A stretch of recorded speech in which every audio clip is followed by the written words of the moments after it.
Hello, today is Monday, June 24th, and welcome to episode 351 of Fault Lines, the National Security Institute's podcast that gets you quickly up to speed 3 times a week on the national security and foreign policy debates shaking up America. I'm NSI's Deputy Executive Director, Jessica Jones. I'm joined today by NSI Visiting Fellow Jeffrey Wells and two of NSI Senior Fellows, Les Munson and Martha Miller. So we're kicking off this week by checking in on a few stories that have been simmering in the background. Heightened tensions between Israel and Hezbollah and ongoing Houthi attacks on ships in the Red Sea. In a not new headline, there are growing fears that border clashes between Israel and Hezbollah could escalate into an all-out war, which would consume the Middle East. They've been trading attacks on a near-daily basis, but the scope and pace of the attacks have been seemingly increasingly significant in recent weeks. There have been sharper words coming from both sides. Israeli Prime Minister Benjamin Netanyahu is also under growing domestic pressure to drive militants from the border and allow displaced residents to return to their homes. Hezbollah said it will keep fighting, and a ceasefire with Israel and Hamas seems like a prospect that's growing dimmer as the days continue. Additionally, Houthi attacks continue to pose a threat in the Red Sea. In total, they've launched more than 60 attacks targeting specific vessels, and they've fired missiles and drones and killed 4 sailors. They continue to receive a steady flow of Iranian arms and expertise. At the same time, the USS Eisenhower, which was leading the US's response to the attacks, is returning home after a twice extended tour, and the USS Theodore Roosevelt will take its place after a scheduled exercise in the Indo-Pacific. The Houthis said they will continue targeting ships until a ceasefire is reached in the Israel-Hamas war as well. Okay, so there's a lot going on. So first I'm going to turn to you, Jeffrey. Reports indicate that the attacks between Israel and Hezbollah have reached, a heightened, increased tensions. Should Israel be worried? U.S. officials have pointed out that the Iron Dome, the number of missiles that Hezbollah has, could overwhelm Iron Dome. They're a much more professional army, have much more advanced weaponry than Hamas. It would open up a second front. Should Israel be worried? And if so, should the U.S. be worried that a larger conflict could break out?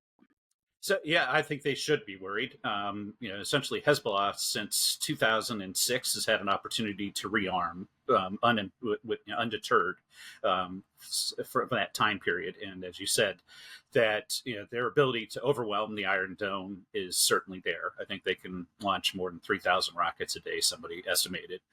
Their army is also very professionalized, somewhere between 100,000, 200,000, depending on who you ask. If they can quickly overrun the north and overwhelm the infrastructure, and certainly, I don't think that Israel would last very long should they be able to hit some of their critical infrastructure, especially their electricity, given how technologically advanced Israel is and requires that. And so I think that from an allied perspective, that we, much like when Iran attacked in the past Israel, that we would be drawn in, as would others, to try to prevent the overwhelming response. And I think that continues to draw us in. There's even if we have people stationed in Cyprus, that could become a target as well. I think it could draw in really the entire region, and certainly it would benefit Iran to have us very distracted between that and what's taking place in the Gulf of Aden as well as the Red Sea. Les, what do you make? I mean, U.S. officials have been on the diplomatic front trying to ease tensions, reach a diplomatic resolution between Hezbollah and Israel, keep it at a status quo. But U.S. diplomats are pretty busy right now along a lot of fronts. How do you see these discussions going when it comes to Hezbollah in particular? And what do you think what's going on the Red Sea? How's the Biden administration faring there? Well, I totally agree with Jeffrey that Hezbollah poses kind of a unique threat in the region, and the potential is quite bad. I do think there's some balancing forces in the area that have limited the likelihood that there's going to be a real conflict there. And frankly, the Biden administration has been spending a lot of time talking to all sides. That's fine. That's good. Some of that may have been successful. That's what our diplomats should be doing. Frankly, that's what happens under any administration. And this effort to kind of ease tensions between Hezbollah in the south of Lebanon and Israeli forces in the north of Israel is a good thing. The thing that I'm more worried about is the fact that we've declared that we're going to thwart these Houthi attacks on commercial shipping in the Red Sea and nearby areas, and we're failing to do that. The U.S. Navy, which is the most powerful military instrument in the world, frankly, is losing to the Houthis right now. The Houthis continue to hold shipping a threat. You are seeing the numbers are way down for the amount of commercial shipping that's going through that area and through the Suez and that kind of thing.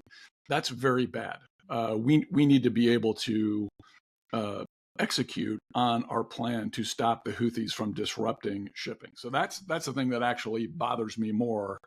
And I wonder why the administration is failing. They have every tool to be able to win that battle, and they seem to not be doing it. Why is that? We need a president who can come out and explain to us what the plan is, how we're executing it, and what the end state is going to be. And until he does that, I think people are going to be very much in distress about our overall situation in the Middle East. Martha, let's dig a little more into the Red Sea. How do what are your recommendations to the Biden administration when it comes to dealing with the Houthis?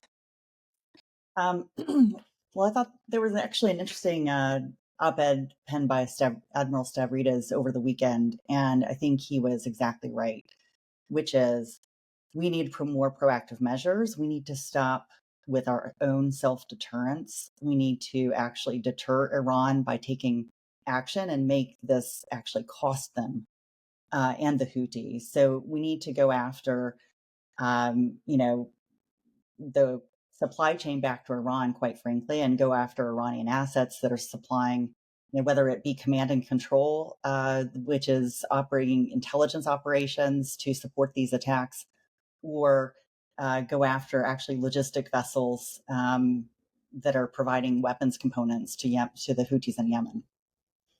Okay. Thanks so much, guys. Thanks. That's a wrap. Thanks so much to Devlin Burney, Claude Jennings, and the entire NSI team for their help in producing today's episode.